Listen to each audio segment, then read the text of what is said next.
મેં તારા ઘેર આવીશું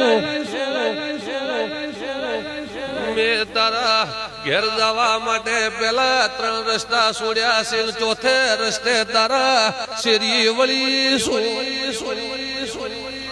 હાચું હોય તો લ્યા ઓણિય જ બાપાલજો હાચું ન હોય તો ઢોલી ના પાડે માતા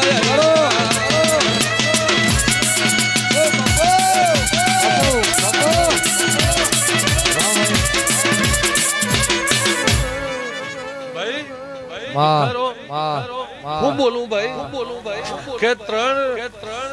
ગલીઓના રસ્તા છોડીને ચોથા શેરી ગલી પડે ઈ ગલી તારા ઘેર જવરાય હું માતા સધઈ આવ્યું મામા તો હાચું ભાઈ તા તેન મેં પૂછ્યું નથી તે મન